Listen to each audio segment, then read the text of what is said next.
खबर सोनभद्र से, जहां पर सोनभद्र के दुद्दी तहसील क्षेत्र में शांतिपूर्ण तरीके से ईद की नमाज अदा की गई, साथ ही गले मिलकर एक दूसरे को ईद की बधाई दी। तहसील क्षेत्र में दर्जनों गांव में की अकीदत और उल्लास से ईद की नमाज अदा कर देश में अमन, शांति और तरक्की के लिए दुआ मांगी गई। ईदगाह पर एक दूसरे के गले मिलकर ईद की बधाई दी गई। वही शांतिपूर्ण तरीके से नमाज संपन्न करने के लिए बिदमगंज थाने से क्राइम इंस्पेक्टर शमशेर सिंह ने अपने पुलिस बल के साथ प्रशासन पूरी तरह मुस्तैद रही। खबर कटुमर से, जहां पर मुख्यमंत्री भजनलाल शर्मा ने किया सभा को संबोधित। दिखाते हैं आपको हमारे संवाददाता सर्वेश कुमार शर्मा की खास रिपोर्ट। इसलिए क्योंकि राम हमारे रोम रोम में बसते हैं। सुबह जब हम जगते हैं तो हमारे बुजुर्गों को, हमारे सम्मानियों को, हमारे से बड़े को सबसे पहले हम राम राम करते हैं। जिस राम को अस्तित्व मिटाने वाले ये लोग हैं, राम को काल्पनिक बताने वाले जो लोग हैं, राम निकल गया इनसे।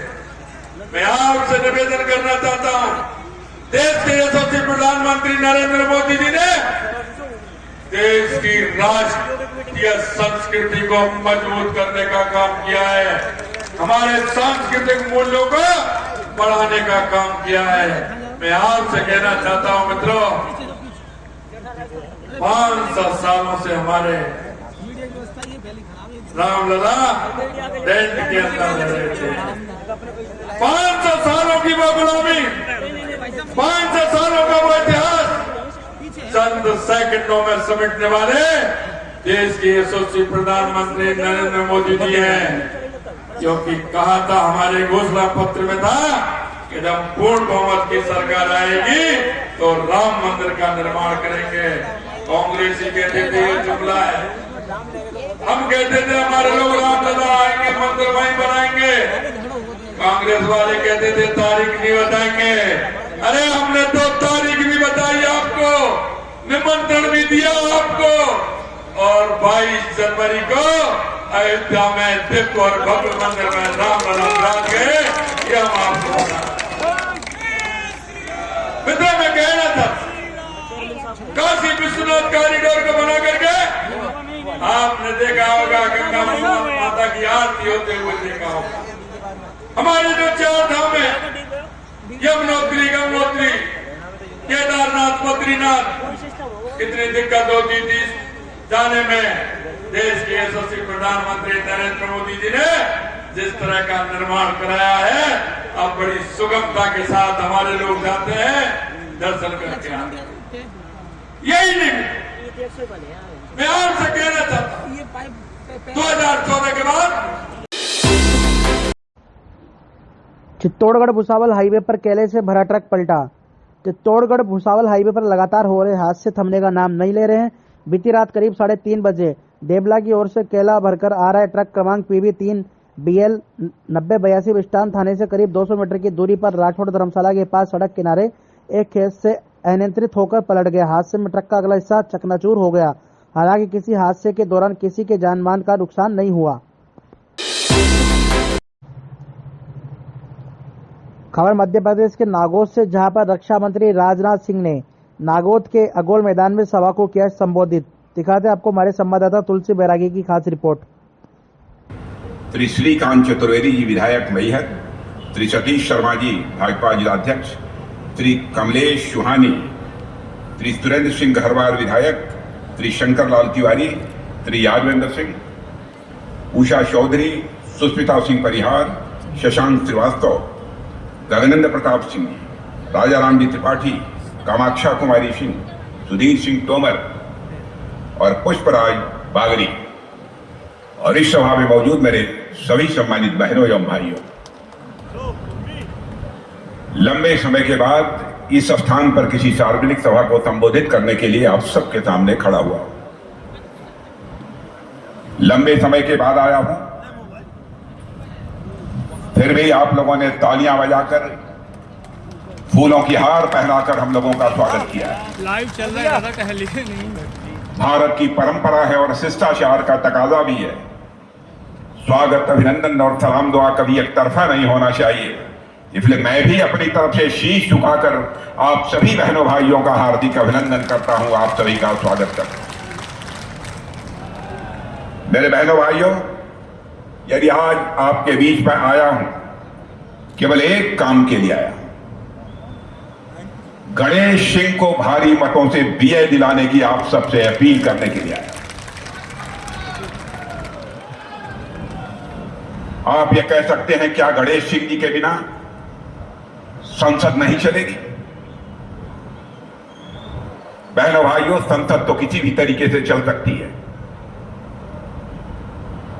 लेकिन मैं लोकसभा का डिप्टी लीडर होने के नाते, उसके लीडर हैं हमारे आदरणीय प्रधानमंत्री जी, और डिप्टी लीडर में संसद में यदि किसी प्रकार का अवरोध पैदा होता है तो आपके ही सांसद गणेश सिंह हम लोगों के सहयोगी बनकर बहुत ही प्रभावी भूमिका का निर्वाह करते हैं। इसीलिए मैं गणेश सिंह जी के लिए आप सबसे वोट मांगने आया हूं। कई अन्य राजनीतिक पार्टियां इस समय चुनाव के मैदान में, सारी राजनीतिक पार्टियों से आप अच्छी तरह परिचित हैं। इन राजनीतिक पार्टियों को लंबे समय तक इस हिंदुस्तान में सरकार चलाते हुए किसी न किसी रूप में आपने देखा है, केंद्र में भी देखा है और राज्य में भी आपने देखा है। बहनों भाइयों, अपनी भारतीय जनता पार्टी के बारे में मैं कह सकता हूं, भारतीय जनता पार्टी 24 कैरेट की सोना है। बहनों भाइयों, 24 कैरेट की सोना। आप यह कहेंगे कि आप 24 कैरेट का सोना भारतीय जनता पार्टी को क्यों कह रहे हैं? क्या आप यहां सारे लोग दूध के धोए हुए? मैं यह दावा नहीं करना चाहता कि भारतीय जनता पार्टी में सारे लोग दूध के धोए हुए, लेकिन इतनी बात मैं दावे के साथ कह सकता हूं, भारतीय जनता पार्टी से हिंदुस्तान की एक ऐसी राजनीतिक पार्टी है, जब भी चुनाव आता है अपने घोषणा पत्रों में जो भी वादे करती है, वह भारतीय जनता पार्टी अक्षरशः अपने वादों को पूरा करती है। बहनों भाइयों, जो हम कहते हैं वह हम करते हैं। हमारी कथनी और करनी में कभी अंतर नहीं रहा है। इसीलिए मैं कहता हूं कि भारतीय जनता पार्टी एक 24 कैरेट की सोना के समान है। मैं यह दावा नहीं करना चाहता कि भारतीय जनता पार्टी में कोई झूठ बोलता ही नहीं है। होंगे ऐसे लोग, व्यक्ति हो सकते हैं, लेकिन जहां तक पार्टी का सवाल है बहन भाइयों, पार्टी पर भारत ही नहीं दुनिया का कोई व्यक्ति उंगली उठाकर नहीं कह सकता कोई दाग लगी हुई है। कांग्रेस पार्टी को तो मैं कहता हूं अब यह जंग लगा हुआ लोहा है। 50 वर्षों तक इन्होंने इस हिंदुस्तान में अखंड हुकूमत की है। क्या भारत को शिखर तक नहीं ले जाया जा सकता था? 50 वर्षों का समय यह कम था? लेकिन आपने देखा कि हमारे प्रधानमंत्री मोदी जी ने 10 वर्ष के अंदर बहनों भाइयों करिश्मा करके दिखा दिया। कोई माने या ना माने, सारी दुनिया मानती है 10 वर्षों के अंदर भारत का कद सारी दुनिया में ऊंचा हुआ है। पहले हम विदेशों में जाते थे, यदि हम कुछ बोलते थे, हमारी बातों को जिस गंभीरता पूर्वक लिया जाना चाहिए, अंतर्राष्ट्रीय मंचों पर नहीं लिया जाता था। लेकिन आज यह हम अंतर्राष्ट्रीय मंचों पर कुछ बोलते हैं भारत के प्रतिनिधि के रूप में। बहनों भाइयों, सारी दुनिया कान खोलकर सुनती है कि भारत बोल क्या रहा है। यह भारत की हैसियत सारी दुनिया में बनी है। 50 वर्षों के शासनकाल में यह कांग्रेस पार्टी नहीं कर पाई, उसको करके हम लोगों ने दिखाया है। हम ऐसी राजनीतिक पार्टी हैं, भारत का विकास भी करना चाहते हैं, लेकिन भारत की विरासत को भी हम सुरक्षित रखना चाहते हैं। आप ये कहेंगे कि विरासत को कैसे सुरक्षित करेंगे आप? मैं बहुत सारे मंदिरों का, बहुत सारे पुरातत्व शेष, उनके जीर्णोद्धार का, उनके उत्थान का जो काम किया है उसकी बहुत विस्तार में जाकर यहां पर चर्चा नहीं करूंगा। मध्य प्रदेश में स्थित बाबा महाकाल की नगरी की यहां पर मैं चर्चा करना चाहूंगा।